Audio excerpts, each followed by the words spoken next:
Donc ça va être le thème du message que je voudrais vous apporter. Se rappeler bon, les anciennes routes, les centres apostoliques, ça fait partie de lectures que j'ai eues cet été, assez entre Jean-Marc Taubois, entre Chuck Pierce, Robert Edler, Jean-Antoine, Natacha Grubitsch, la route des AI-19 et compagnie, et puis également Acherin Trater avec l'alignement. J'ai eu l'opportunité de prendre du temps et j'ai constaté qu'il y avait tellement de choses dans ce qu'il disait, dans ce qu'il partageait, qui correspondent vraiment à ce que nous vivons depuis quelques années. Et donc, essayer de mettre une trame et expliquer ce que Dieu est en train de faire et ce dans quoi nous vivons et là où nous allons. Alors, ça c'est Flo qui a entendu ça, donc je crois que j'avais noté, c'est en 2009, hein, donc tu as entendu lors d'un moment d'intercession, voilà, le temps est venu de relever la maison de Jean. Alors ça correspond très bien puisque donc pour cette année, nous allons, comme c'était dans les annonces, partager 2 temps en novembre et en février, deux petites maisons de Jean avant la prochaine. Et je crois que c'est très très prophétique sur ce qui est en train de se mettre en place. Et la première conférence qu'on a faite de Maison de Jean, c'était en 2014, je crois. Donc on était dans la huitième cette année. Et c'était avec Anne Griffith, je crois, donc qui était intervenante aussi avec Florence. Et puis depuis, on a continué fidèlement, pratiquement, je crois toutes les années à la mi-juillet. Donc on a été là. Et puis en parallèle, on a démarré de la cartographie d'une façon particulière, hein, je crois que c'est après le voyage de 2003 en Israël, où quelque chose s'est passé au cours de ce voyage, et à partir de là, nous avons démarré toute cette cartographie et tous ces voyages que nous avons faits sur la route de la soie, mais également donc dans le nord, sur les routes de la Maison de Jean, et également sur la route des AI-19. Donc c'était très très particulier. Et je crois que ça c'est quelque chose que Pierre Daniel avait amené en 2017. Il avait commencé son testament en disant voilà, il faut préparer une route, il faut aplanir ses sentiers, et il vient. Voilà, je crois que ça c'était quelque chose oui, mais je veux dire que c'était le titre de son testament. Voilà. Et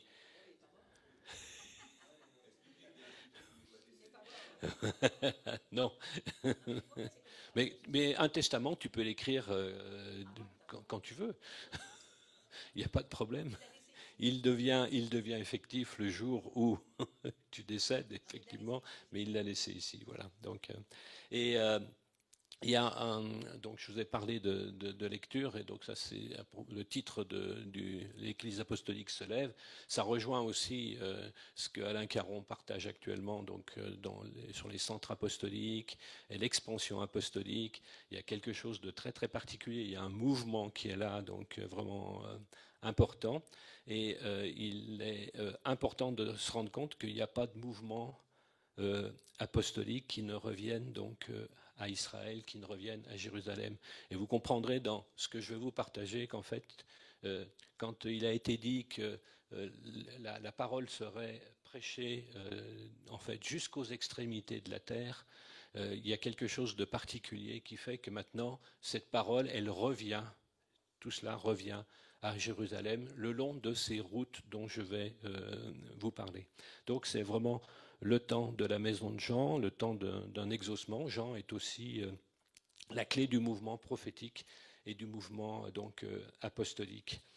Et Dieu est en train de vraiment lever ce mouvement apostolique. Ce mouvement apostolique, je vais rappeler quelque chose que Flo nous a déjà dit il y a une dizaine d'années, que c'est un mouvement qui, dans cette fin des temps, c'est une affaire de mariage. Et une affaire de mariage avec un juif. Donc ça, c'est très très particulier, il faut se remettre ça dans la tête. Et je parlais de Pierre Daniel, il avait dit en 2017, l'abri doit inviter, donc pour parler d'Israël, donc doit inviter Yuval Yanai, qu'il parle du mouvement apostolique. Je reprends ces termes. Vous n'avancerez pas sans cet alignement. Là, vous allez entrer dans l'aboutissement de ce que Dieu a préparé depuis des années et des années.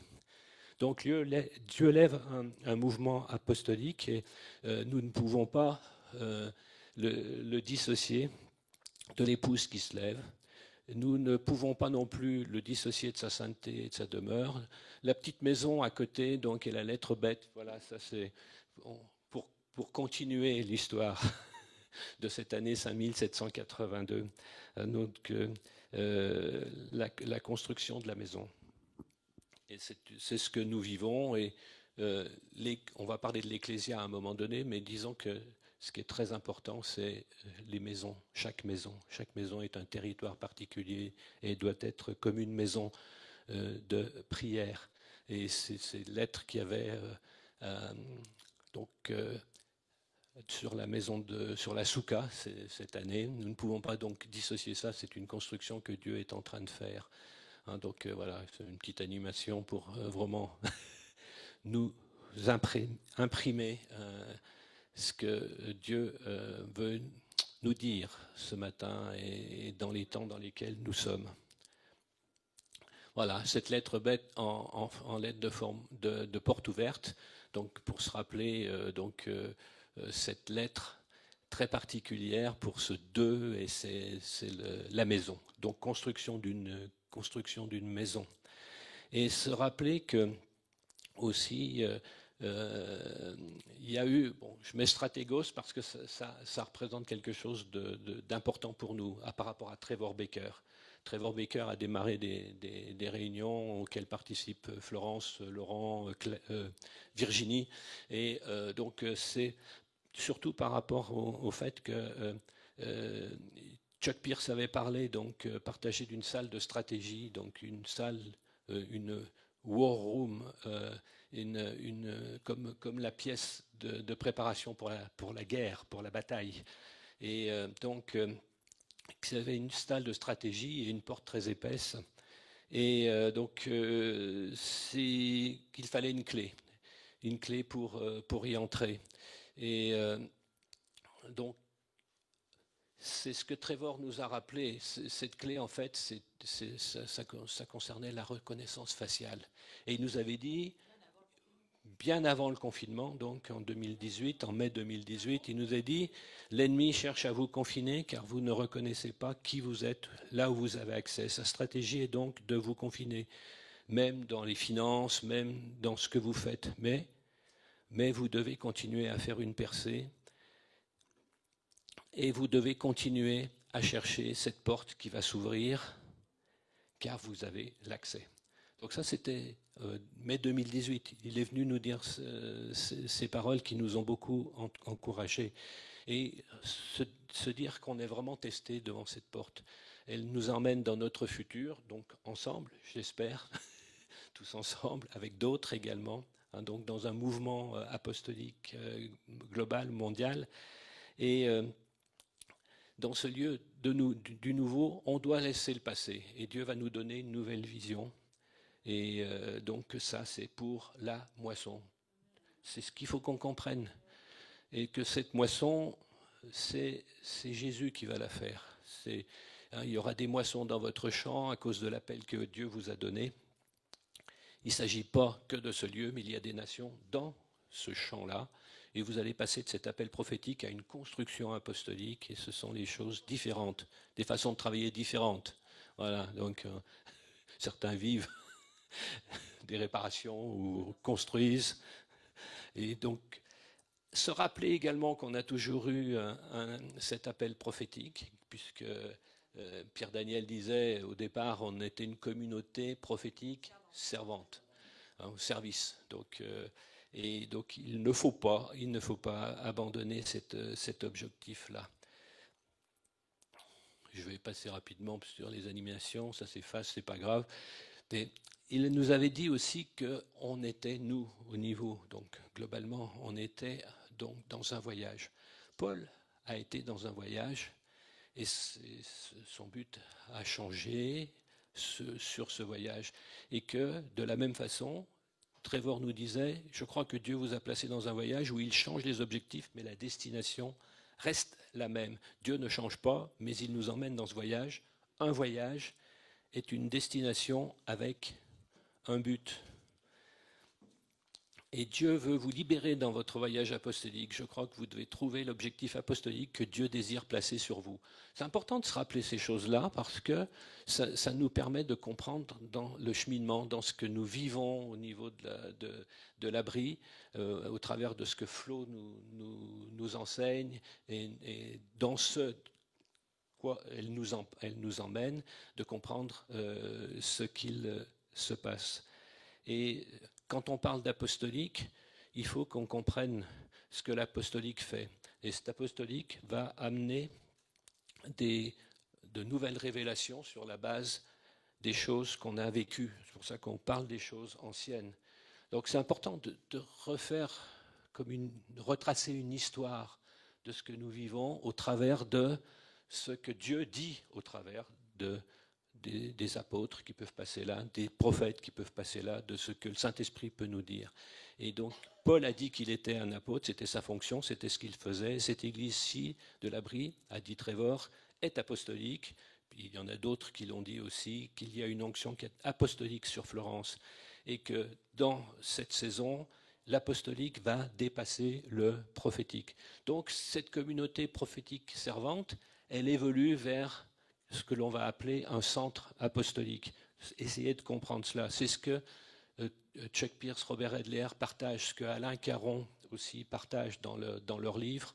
Et je crois que c'est très important. Les apôtres vont quand même, et ça c'est important de se le dire, qu'ils laissent un héritage spirituel qui maintient un lieu spécifique pour ceux qui suivent. Donc, c'est pas si l'apôtre disparaît, ça ne disparaît pas, ça reste. Et ça, c'est très important, parce qu'il y a beaucoup d'opposition et il y a beaucoup de travail de la part de l'ennemi, donc de persécution, d'attaque, de conflit, mais c'est aussi ce que Paul voulait dire quand il parle d'une restauration apostolique.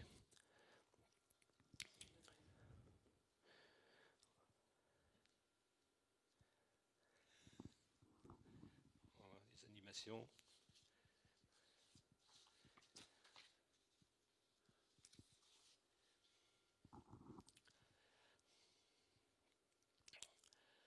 Donc, nous recevons des enseignements qui sont des enseignements apostoliques qui vont nous libérer pour devenir des moissonneurs. On revient à cette notion de cette étape qui va venir maintenant, qui va être l'étape de la moisson. Et donc, bien préciser, nous mettre ça dans la tête, que Jésus n'a pas dit de sortir pour récolter des âmes, mais de prier pour que le Seigneur de la moisson envoie ses serviteurs pour moissonner. Donc, c'est pas... il faut bien comprendre quel est notre travail, de prier. Prier pour qu'il envoie ses serviteurs pour moissonner. À la fin des âges, Dieu va envoyer des anges pour moissonner.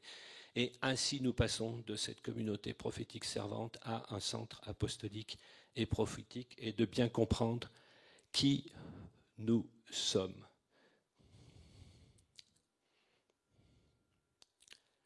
Voilà. Sur cette base-là, le livre dont on parle de Robert Edler principalement, puisque Chuck Pierce a commencé ce livre, mais c'est surtout Robert Edler qui apporte cet enseignement sur l'Église apostolique qui se lève et sur ces centres apostoliques. Il faut que l'on puisse se poser des questions. Pour ceux qui se posent des questions, qu'est-ce que c'est que l'apostolique? Qu'est-ce que c'est qu'un apôtre? Puisque apostolique se réfère à ce qu'est un apôtre. Les apôtres, vous savez, vous connaissez le stage apostolique qui est ce que l'on définit comme la période des 12 apôtres, donc de 33 jusqu'en 100 à peu près, donc de l'Église primitive. Et puis on a parlé ensuite des pères apostoliques, de ceux qui ont suivi donc immédiatement, d'une vie apostolique qui est celle que mènent des chrétiens. Et apôtre, c'est donc, à partir du grec, c'est apostolos, ça veut dire un envoyé. C'est quelqu'un qui est chargé d'une mission, qui va voir l'accomplissement aussi de celle-ci, ou ce qui décrit cette mission-là. Et dans la langue française courante, le mot désigne un des 12 disciples de Jésus-Christ. Ça, c'est ce que l'on retient quelque part, où on dit les témoins de la résurrection de Jésus. Mais ça peut définir aussi un des ministères de l'Église primitive, parce que Paul, si on reprend les choses, il ne fait pas partie des 12. On dit que c'est le 13e apôtre. Mais réellement, scripturairement, le 13e, c'est Barnabas. Puisque Barnabas a travaillé, est allé chercher Saul de Tarse, qui est devenu vraiment un apôtre appelé par le Seigneur. Et donc, il faut comprendre que ça s'applique aussi, parce que souvent les gens disent « Ah, mais apôtre, ça c'est passé, ça, il n'y a plus. C'était l'Église primitive. » Mais non, ça s'applique aux personnes qui enseignent et qui répandent une religion à la manière des apôtres de Jésus. Mais on peut comprendre aussi que ça puisse aussi donner la direction pour quelqu'un qui enseigne une doctrine, qui enseigne une opinion, une cause. Il peut être tellement engagé là-dedans qu'on va dire que c'est un apôtre. Voilà. Donc on dit par exemple Berthier, c'est l'apôtre du Pilat. Quand on fait de la cartographie sur toute la région, on parle de cet homme-là comme d'un apôtre. Mais ça n'a rien à voir avec l'apostolique dont nous parlons aujourd'hui. Alors, quand on parle d'apostolat, il faut comprendre un petit peu qu'est-ce qui s'est passé. Donc ce petit diagramme, c'est juste, c'est Robert Edler qui le reprend, et on a l'Église primitive, elle est jusqu'en 325. 325, il y a Constantin. Et Constantin, c'est boum, boum, boum, boum, boum. On passe dans quelque chose qui n'a plus rien à voir avec l'Église apostolique primitive du départ. Et jusqu'à peu près en 500, donc ça correspond, les dates 500, 1000, 1500, 2000, en gros, ça correspond donc aux périodes des jubilés dont parlait Pierre-Daniel Martin, et 1500 particulièrement. Donc l'Église médiévale, on voit que c'est un désert. L'Église, pour certains, ils disent, elle était morte, réellement. Elle était dans de la religion, mais il n'y avait plus cette vie de l'esprit était parti. Et à partir de 1500, donc, qu'est-ce qui s'est passé? Il y a eu cette réforme particulière, et à partir de là, donc, il y a une église qui est restaurée. L'église, donc, qui arrive dans le 3e millénaire, c'est une église qui ressuscite, quelque part, avec tous les mouvements de réveil, avec Azusa Street, etc., etc., et avec les dons, et avec tout le monde charismatique qui se répand. Et quand on parle d'apostolique, qu'est-ce que c'est que qu'est-ce qu'il y a de différent? Il y a un modèle qui est différent, donc entre ce qui s'est passé à l'Église primitive, ce modèle qu'il y avait, et puis tout à coup il n'y a plus rien, et quelque chose réapparaît avec la réforme. On va donc dans quelque chose qui correspond à un modèle apostolique. Alors bon, c'est pas des brebis à nourrir et à soigner à tout jamais. C'est des saints, au contraire, donc des membres appelés au ministère par Dieu, pas des gens qui sont assis comme on est assis là, non, on est actif, on est appelé au ministère, on est équipé par les dirigeants selon les 5 dons, donc apôtres, prophètes, évangélistes, docteurs et pasteurs. Et puis, c'est plus le modèle pastoral. Le modèle pastoral qui a existé avec une congrégation de laïcs qui sont dirigés par un pasteur. Et il y a une clé de fonctionnement efficace des 5 ministères qui est cet établissement des centres apostoliques. Alors, Florence a parlé d'Ecclésia, donc un petit rappel, qu'est-ce que l'Ecclésia? L'Ecclésia, nous sommes donc ici appelés à fonctionner. L'Ecclésia, au départ, c'était quelque chose qui était grec, que les Romains ont récupéré également donc, à leur façon, hein, pour décrire donc un groupe qui n'avait rien de religieux, c'était juste une histoire de gouvernement, un groupe de citoyens qui étaient appelés à des fins gouvernementales et qui étaient là pour discuter, pour voter des lois, pour établir des stratégies et élire des magistrats pour rendre la justice.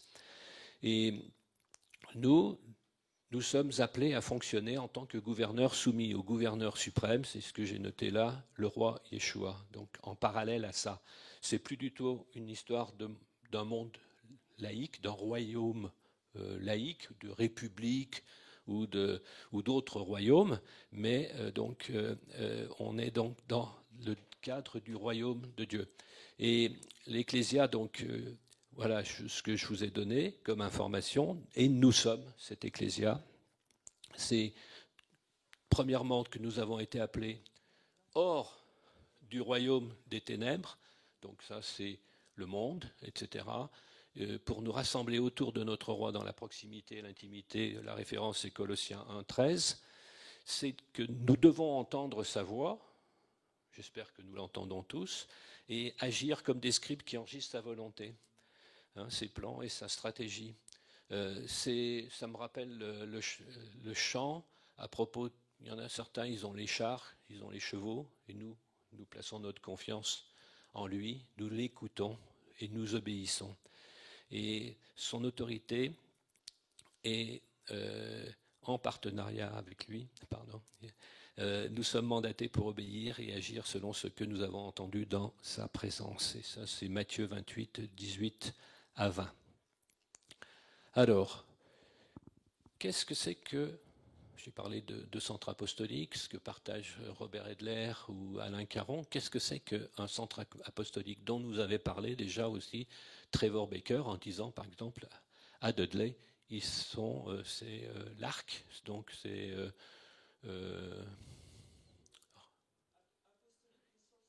voilà, donc Apostolic Resource Center. Merci, oui, j'étais en train de rechercher.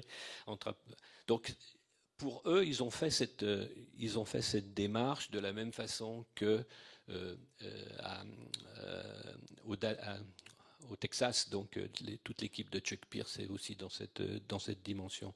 Donc un centre apostolique, c'est une tête de pont pour l'évangile sur un territoire. Donc la notion de territoire, c'est très important. Là, votre maison, c'est un territoire. Là où vous habitez, c'est un territoire. Et donc, c'est quelque chose qui est fondamental.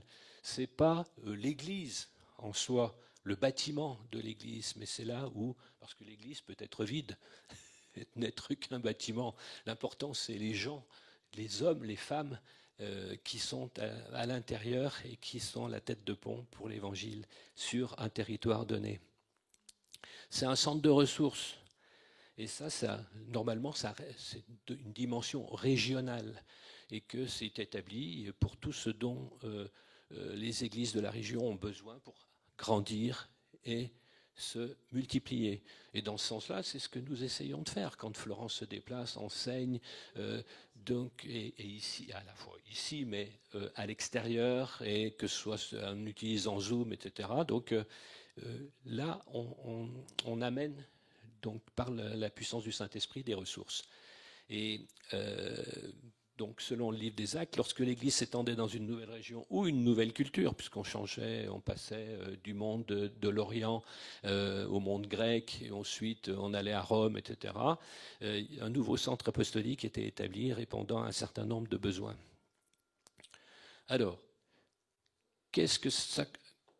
À quoi correspond vraiment, quelles sont les directions d'un centre apostolique? C'est un centre donc d'enseignement et de formation. Donc j'ai remis entre parenthèses le VCF qu'on a enlevé à Brie, mais qui correspondait donc à on avait dit, c'est une valorisation en centre de formation. Donc c'était former des disciples, c'est réveiller des guetteurs, c'est la diffusion via Internet avec Zoom et avec YouTube, etc.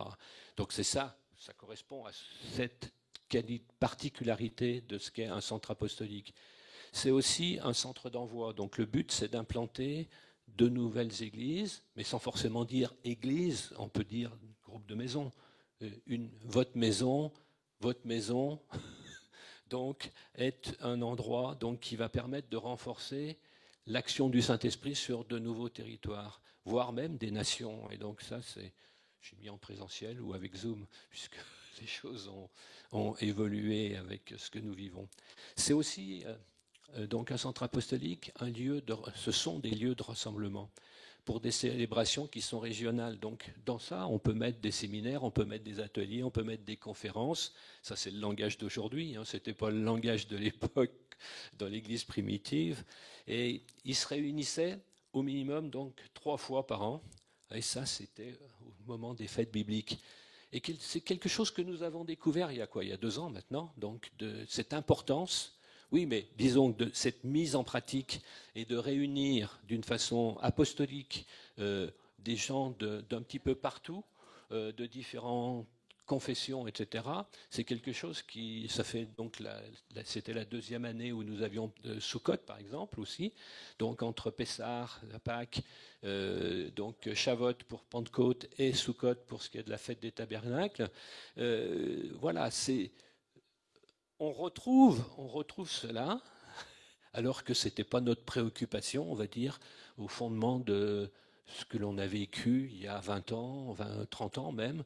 On n'était pas dans ces préoccupations-là. Et c'est aussi un point de convergence, donc la 4e particularité, c'est un point de convergence et d'accès aux 5 dons ministériels pour les églises ou les groupes maisons de la région. Donc c'est la communication entre ces 5 dons. Un endroit n'aura pas forcément les 5 ministères, mais le fait d'être dans une communion nous permet donc de voir cette convergence des dons et des ministères. Alors, quand je parle du livre de Robert Edler, dont vous avez vu la présentation tout à l'heure, il va définir différents centres apostoliques. Il faut se rappeler une chose avant. C'est que quand les Juifs, l'Église primitive, ils se sont développés dans leur vie religieuse, ils n'allaient pas forcément au temple. Au tout début, il n'y avait pas forcément des synagogues. Avant l'exil à Babylone, il n'y avait pas de synagogue. Donc les synagogues, c'est quelque chose qui est venu après. C'est là, par exemple, où Paul, donc effectivement, se réunissait et apportait le message de la bonne nouvelle. Donc leur point de convergence centrale, l'apostolique central, là, c'était le temple à Jérusalem. Donc et par la suite, à partir du moment où il y a eu les synagogues, ce sont devenus des centres de formation, qui sont devenus des centres locaux, régionaux. Quand on est en Israël, c'était très émouvant de se retrouver sur des sites où il y avait des anciennes synagogues, et comprendre un petit peu quel était le fonctionnement des Juifs de l'époque. Les premiers chrétiens, donc, au départ, qu'est-ce qu'ils ont fait? Donc, c'était principalement des Juifs convertis, principalement, donc. Et ils ont utilisé le modèle qui existait. Ils ont, pendant à peu près 3 siècles, ils ont vécu la religion, entre guillemets, la relation avec Dieu, à la maison. Et le point central de l'Église, c'était Jérusalem aussi. Et ça, s'ils le vivaient à l'occasion des fêtes de l'Éternel. Et c'est quelque chose qui a continué pendant un certain temps, jusqu'à être combattu, pour cette raison que tout à l'heure, 325 Constantin, il y a quelque chose qui se passe parce que c'est la primauté de Rome qui se met en place. Et donc, c'est la discussion sur Pessah, la Pâque, ou la fête de Pâques au pluriel, les changements de ce type-là, le fait, tout à coup, le Shabbat, la plupart vivaient le Shabbat s'est déplacé en jour du Seigneur, le dimanche, etc. etc. Je ne veux pas développer plus là-dessus, mais comprendre donc comment les choses ont évolué et ont fait que l'Esprit Saint, il a quitté l'Église pendant un certain temps, jusqu'à ce qu'il y ait cette réforme et le retour à comprendre l'importance de la croix au travers de ce que Luther a partagé, et également Calvin à cette époque-là. Donc Jérusalem, ça a été le premier centre apostolique tel qu'on le définit là. Donc c'est l'endroit où il y avait les fêtes de l'Éternel, on se retrouvait, etc. Et de là, ça diffusait à la fois dans les maisons qui existaient chez les premiers chrétiens, donc en Judée, en Samarie, en Galilée. C'est les petites flèches qui, à partir de Jérusalem, montrent la diffusion et en quoi l'Église était en connexion ensemble. Ensuite, il s'est passé un événement qui a fait qu'il y a eu un deuxième centre apostolique qui s'est mis en place, c'est Antioche. Antioche, c'est 500 km au nord de Jérusalem. On retrouve ça dans Acte 11. C'était la troisième plus grande ville du monde de l'époque, après Rome et Alexandrie, donc, qui faisait, elle, plus de 500 000 habitants. Et c'est une ville qui était au carrefour de différentes routes. La route de la soie, vers l'est, ce qui explique à ce moment-là que de là soit partie l'église nestorienne, l'église d'Orient, vers Édesse, ce centre apostolique d'Édesse, et qui fait que l'évangile s'est propagé, et qu'il y a eu une église d'Orient qui a été presque plus importante à un moment donné que l'église de l'Occident dans laquelle nous sommes. Et c'est donc l'importance d'Édesse. Et puis également, c'est le carrefour avec la route ce qu'on appelle la route d'Ésaïe 19, ce que Ésaïe donc a apporté d'une façon prophétique entre ce qui se passerait entre la Syrie, l'Égypte et Israël, qu'Israël serait le troisième. Mais donc c'est cette importance-là également donc pour Antioche, vers le nord et vers le sud, et que les premiers disciples ont été appelés là, le premier mot c'est chrétien. Chrétien parce que Christ, et puis plus ils ont rajouté ien, I-E-N, en fait ça veut dire petit. Donc c'était les petits Christ. Donc voilà la signification de chrétien. Et c'était une ville également qui était tournée vers les Juifs et également les Grecs.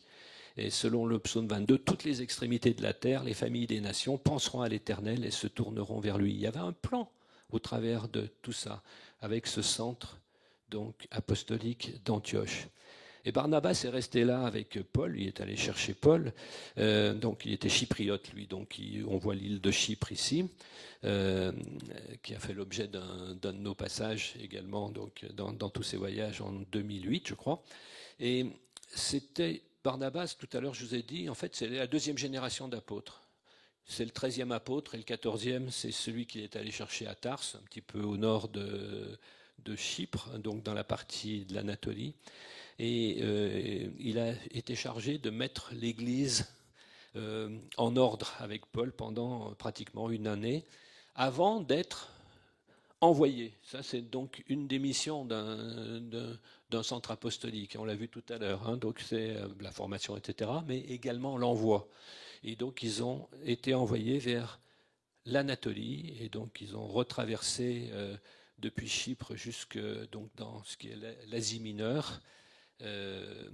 Vers le nord, et ça on retrouve ça dans Acte 13. Et cela aboutit à deux nouveaux centres apostoliques. En fait, on a tendance à mettre Éphèse avant Corinthe, mais scripturairement, c'est Corinthe d'abord qui était le centre apostolique, et ensuite, on voit Paul arriver et s'installer pendant 2 ans ou 3 ans à Éphèse. Donc, comprendre le cheminement qui s'est fait entre ces villes. Et Paul était à peu près à Corinthe dans les années 50. 53-56, il était à Éphèse. En 57, il était retourné à Jérusalem, là où donc ils ont vécu une rencontre importante, Concile de Jérusalem, etc. Et avant de se retrouver ensuite à Rome en 60, et où il aurait fini sa vie, donc en 67, à peu près dans les mêmes années que Pierre. Et se rendant à Rome, donc c'est le nouveau centre apostolique. Après Jérusalem, Antioche, Éphèse, Corinthe, Rome apparaît là. Et quand on a ce schéma-là, moi ça m'a fait penser à quelque chose de très important pour moi, qui m'a paru important. Que si on regarde sur cette carte, on se rend compte que si vous partez de Jérusalem et que vous passez par la mer uniquement, et vous vous retrouvez dans le sud de la France ou en Angleterre. C'est ce qui s'est passé avec la première persécution, puisque selon la tradition, Lazare, Marie-Madeleine, Marthe, Maximin, Trophime, etc., se sont retrouvés au Sainte-Marie de la Mer en arrivant avec un bateau, et puis se sera installé donc dans la région de Marseille. C'est très difficile d'avoir la preuve, mais disons que la tradition nous relate ça.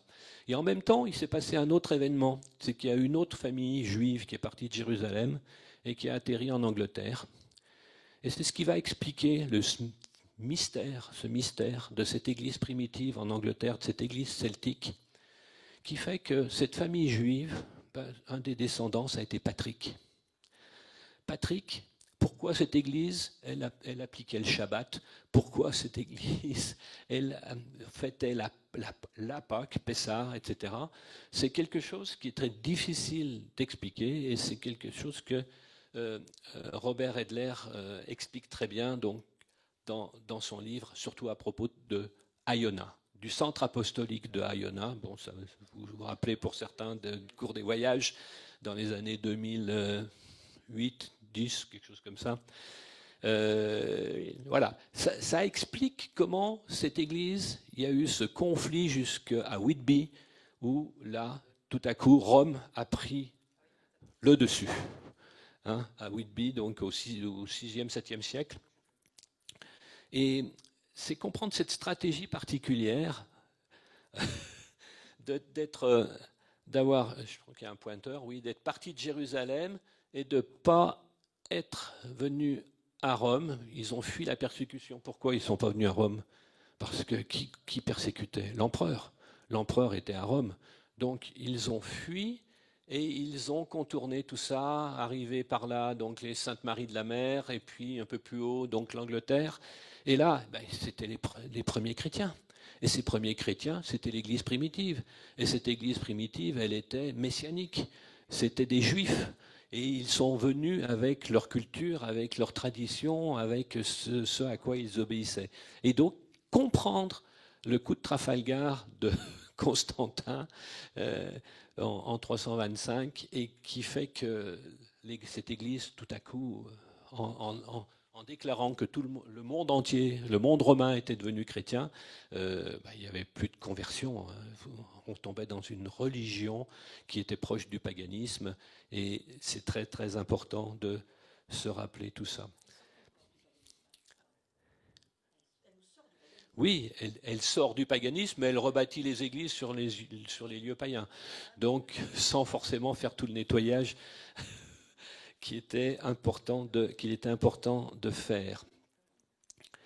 Et quand on parle de revenir à Éphèse, Éphèse, c'est un endroit également important pour nous comprendre quand on parle de ceux qui sont partis de Jérusalem. Il y a eu aussi ceux qui sont partis d'Éphèse. Suite à l'installation de Jean et de Marie dans les années, certains disent 37, donc Marie devait avoir à peu près une cinquantaine d'années quand Jean s'est installé à Éphèse. Et pour ceux qui sont allés, on a vu la maison de Marie, de Myriam, un lieu qui est à la fois où les musulmans viennent, parce que pour eux, Marie, c'est important. Il y a d'autres endroits comme ça. Quand on est à Hébron, dans les tombeaux des patriarches, il y a une entrée pour les musulmans, puis une entrée pour les juifs ou pour les chrétiens. Et donc là, il s'est passé quelque chose d'important. C'était une maison. Et ce n'était pas une église comme on l'imagine, mais plus une maison d'adoration, de louange et de prière qui s'était installée à Éphèse.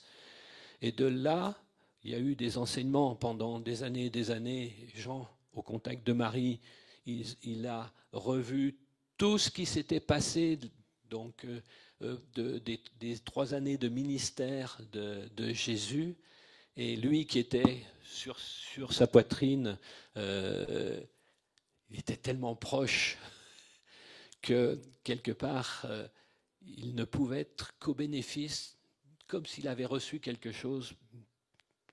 C'était prédestiné en lui, dans cette relation particulière qu'il avait eue avec Jésus, et que de là, un évangile est né complètement différent des 3 autres évangiles.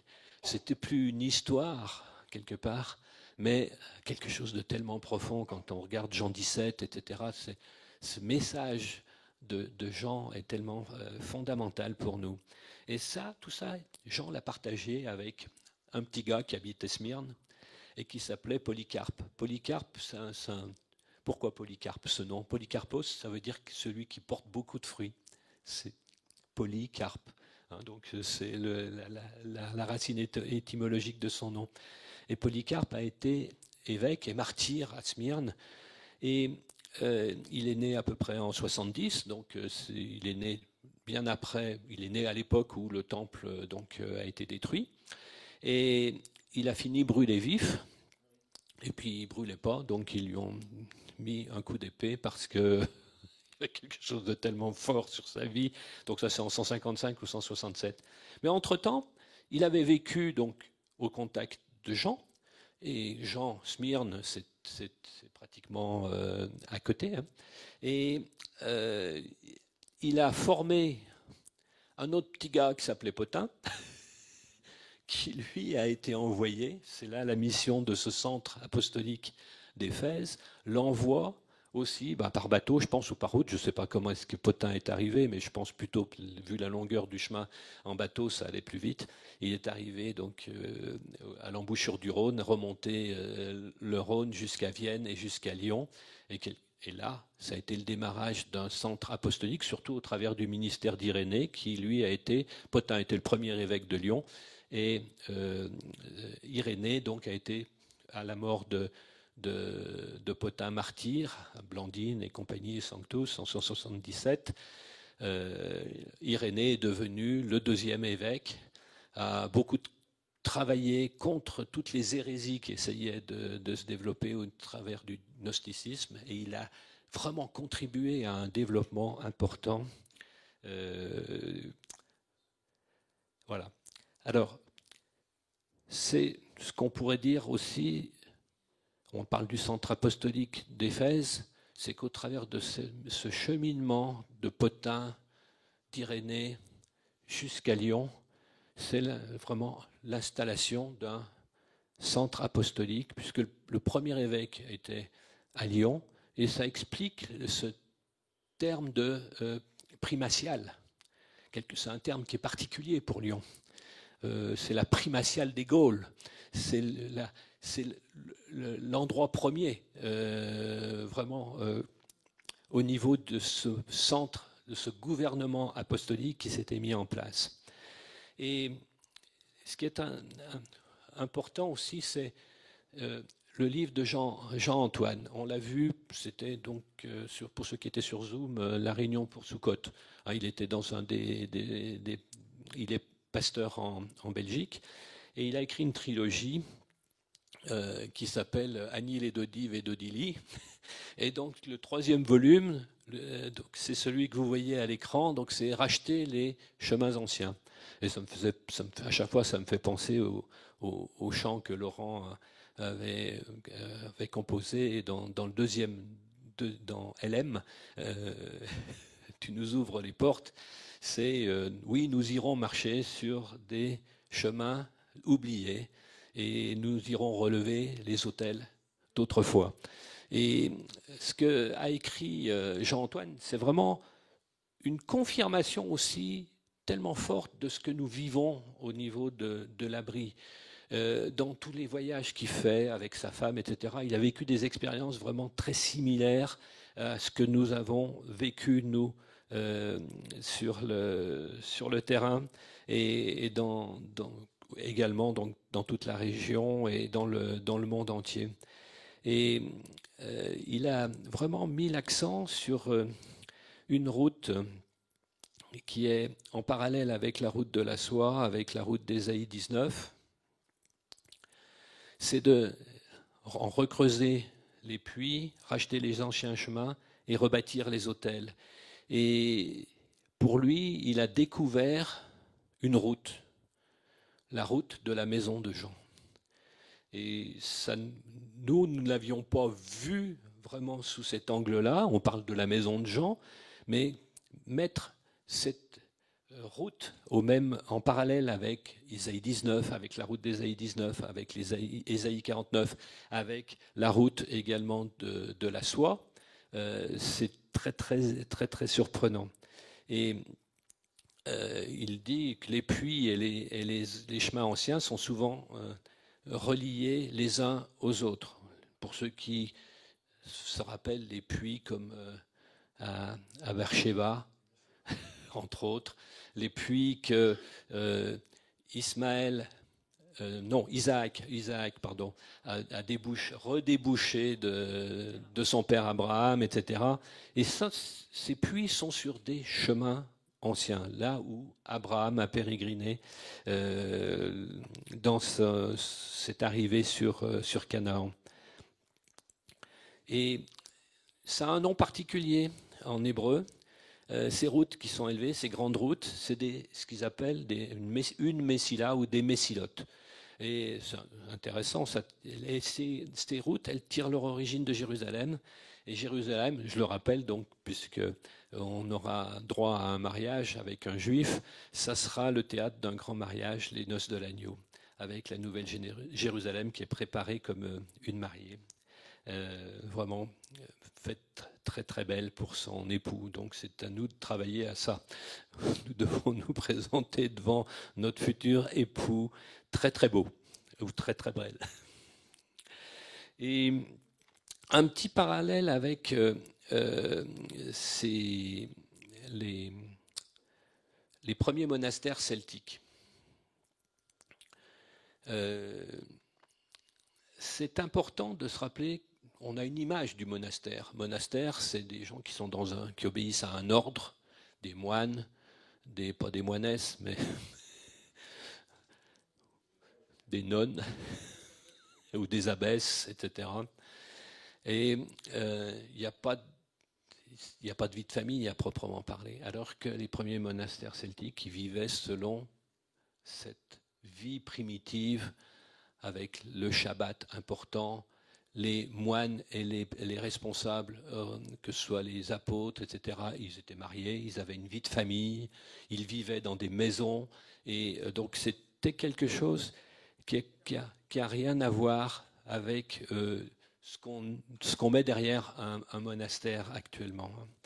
Hein, voilà. Donc ils fonctionnaient déjà comme des centres apostoliques. Et le cœur, c'était la prière. Donc ça fait penser aux maisons de prière 24/7. Ils vivaient comme ça. Maison de prière 24/7. Ils avaient l'étude de la parole. Ils faisaient l'apprentissage des dons de l'esprit. Ils communiquaient ça. C'est une église qui était vivante. Et puis c'était des centres de formation. Et ils s'étaient formés à la mission et formés à la discipline du royaume. Et ça fait penser, j'ai mis en parenthèse, un parallèle à ce que nous vivons dans les cours de disciples. Et ces premiers monastères celtiques, on a pu cheminer un petit peu quand on est allé notamment donc dans les pays du Nord, mais également on pourrait prendre comme exemple Ligugé, donc premier monastère avec Martin. C'était une forme très particulière également. Alors, la maison de Jean, c'est un courant d'esprit qui a évangélisé. Quand on regarde le trajet sur cette route de la maison de Jean, il y a eu l'évangélisation de notre nation en premier lieu, par le biais des disciples de l'école johannique, qui ont été envoyés donc comme missionnaires vers nos nations, et j'ai mis la France et les îles britanniques. Alors dans îles britanniques, il faut aussi comprendre l'Irlande quelque part, parce que l'Irlande a une histoire très particulière. Et il est important de relever cette route, cette messila de la maison de Jean, une route particulière. Et Irénée, de son côté, avait donc, ce que je vous ai dit, développé un centre apostolique à Lyon. Ensuite, je viens d'en parler, de Martin de Tours, qui lui est considéré comme le père du monachisme celtique. Et ça s'est passé à Ligugé. On a eu l'occasion aussi de nous rendre dans nos pérégrinations de cartographes, et également à Poitiers, puisque c'est à côté de Poitiers. Et là, Hilaire de Poitiers, lui, il s'est considéré vraiment comme celui qui était l'héritier de la maison de Jean. Il a vraiment repris aussi la pensée d'Irénée, et donc à travers lui, celle de Polycarpe et celle de Jean, cet héritage-là. Et puis ensuite, on retombe dans des noms qui, pour ceux qui sont allés en Écosse, etc., on fait ces voyages dans le Nord, on retrouve Nignon et donc la Maison Blanche, c'est Casa Candida. Non, oui, j'ai dit. Oh, excusez-moi, j'ai mal prononcé. Donc Ninian. Ninian et donc la Casa Candida au sud de l'Écosse, où nous avons eu l'occasion d'aller. Et tout ça, ça comporte donc un travail particulier d'adoration, d'intercession et de réconciliation. C'est vraiment 3 mots-clés qui sont des caractéristiques de ces routes, de ces messies-là, que le Seigneur est en train de relever de par le monde entier actuellement. Il nous faut vraiment réaliser cela. Alors, je vais bientôt terminer avec faire un petit rappel avec ce qu'est la route d'Ésaïe 19, une route qui traverse donc le Moyen-Orient. Alors on dit du nord au sud ou du sud au nord, ça dépend. Si vous partez de l'Égypte, ce sera du sud. Si vous partez du nord, ça sera de la Syrie. Et un mouvement particulier, et ça c'est Jean-Antoine qui en parle, il a découvert ça, mais c'est quelque chose qui se passe actuellement, c'est une réconciliation entre les Juifs et les Arabes qui s'aiment d'un amour sincère et s'engagent les uns envers les autres dans des alliances très fortes. Ça, c'est quelque chose qui est très prophétique par rapport à ce que nous allons vivre prochainement quand Saïd Oujibou viendra partager dans une prochaine maison de Jean. Non, ça sera une fête de l'Éternel pour Pâques, pour Pessah. Donc on aura à la fois des Juifs et on aura également des Arabes. Et c'est très important aussi de comprendre ce qui s'est passé en 2016 à Jérusalem, et ça j'en parlerai une autre fois d'une façon plus approfondie, avec Asher Intrater. David avait demandé à ce qu'il soit mis sur les épaules de ceux des îles Samoa, donc des îles du Pacifique. Et puis, il portait la couronne, une couronne pour symboliser la couronne de Jésus, du roi Messie.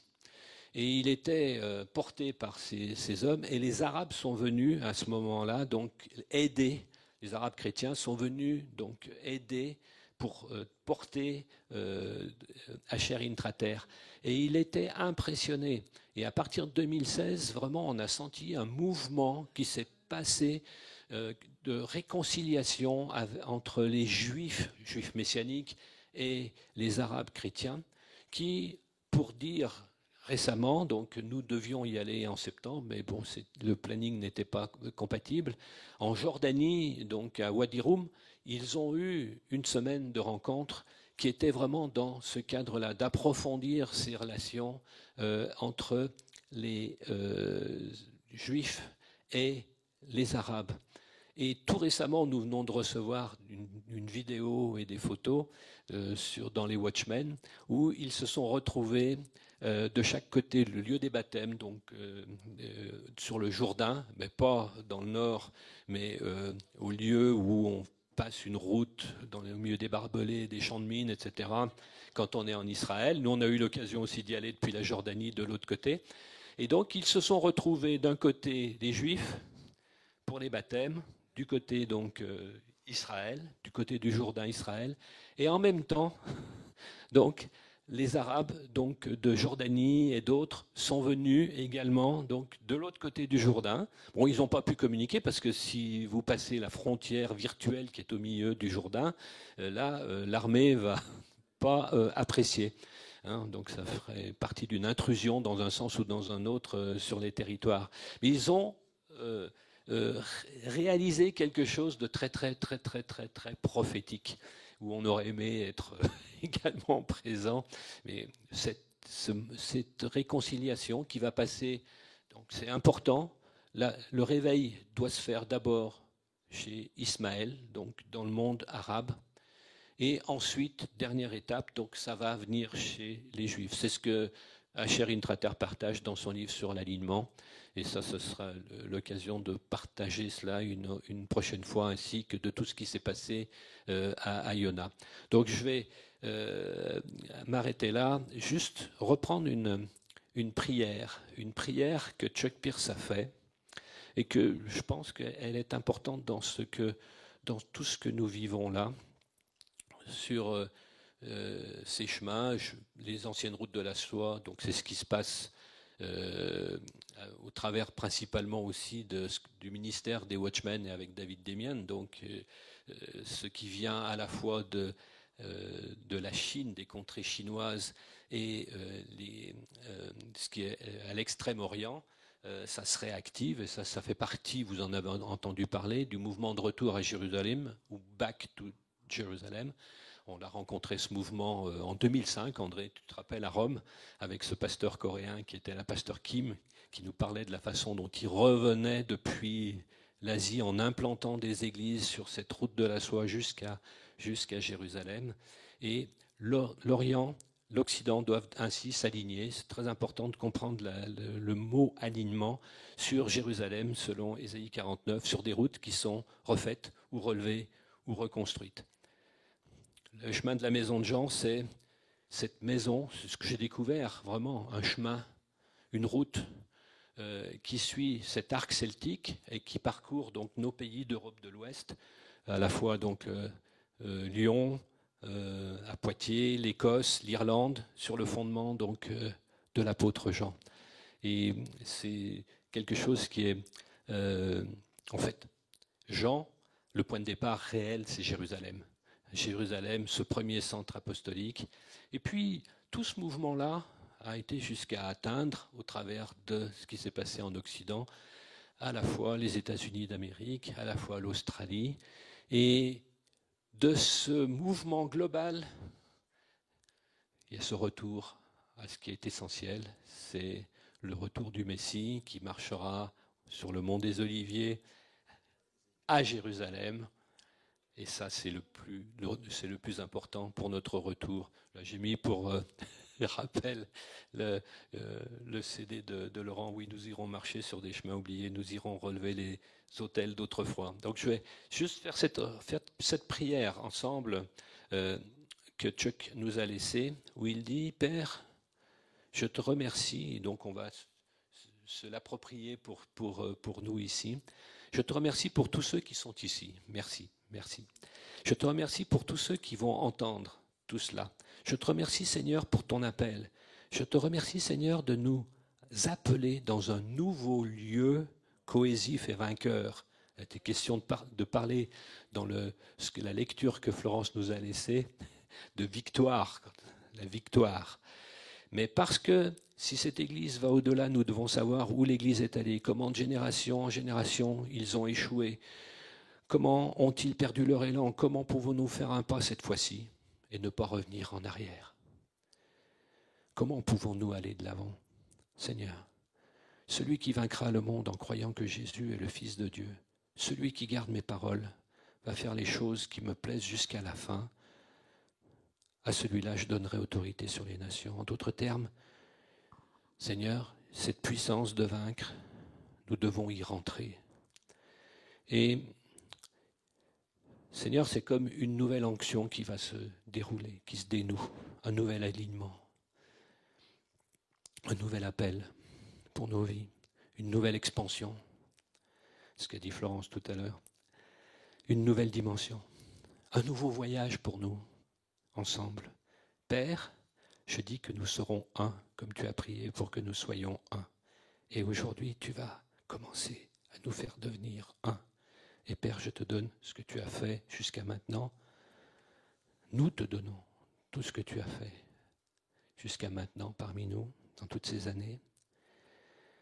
Et ça, c'était pour nous établir. Donc, tu ne peux pas nous établir et nous appeler à nouveau. Mais Père, je dis que nous devons nous aligner pour les plans de récolte de ton royaume, en commençant dès maintenant, au nom de Yeshua. Amen.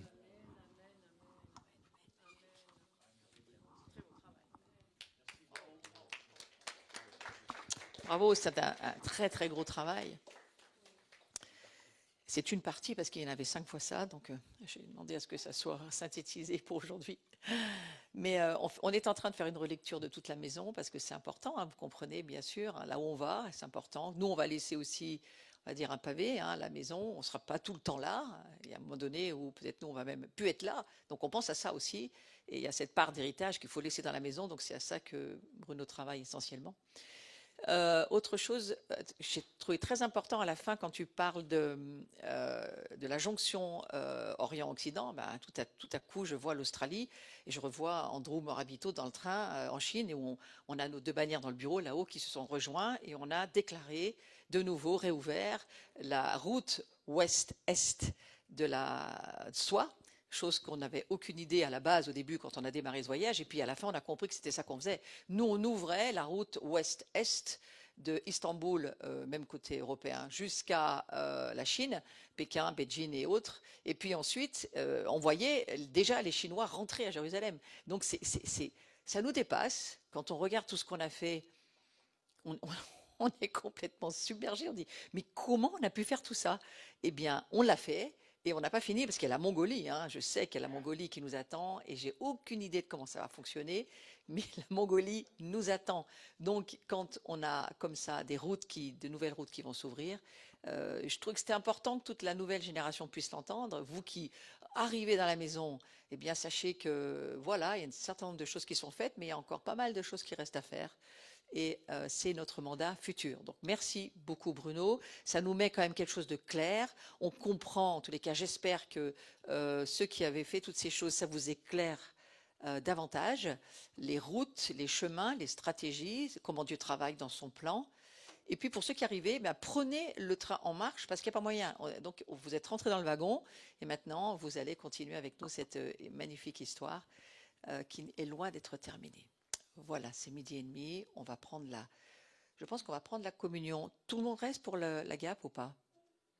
Donc on va transporter la communion dans la salle là-bas et on la prendra de l'autre côté. On va juste se dire maintenant au revoir à tout le monde, au revoir à ceux qui sont sur Zoom.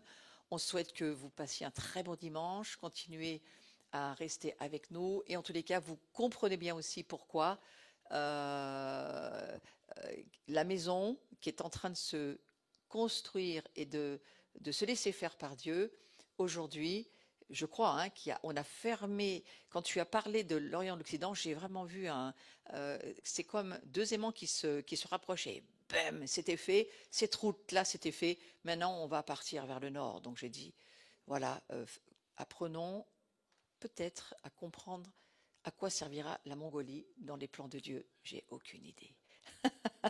Je vous souhaite un très bon dimanche à chacun.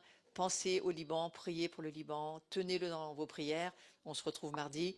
L'important de la maison, c'est d'abord la prière. J'étais sûre que tout le monde allait le dire très fort. L'important de la maison, c'est surtout la prière. Voilà, et ça, on va se le répéter tous les dimanches. À très bientôt, chacun.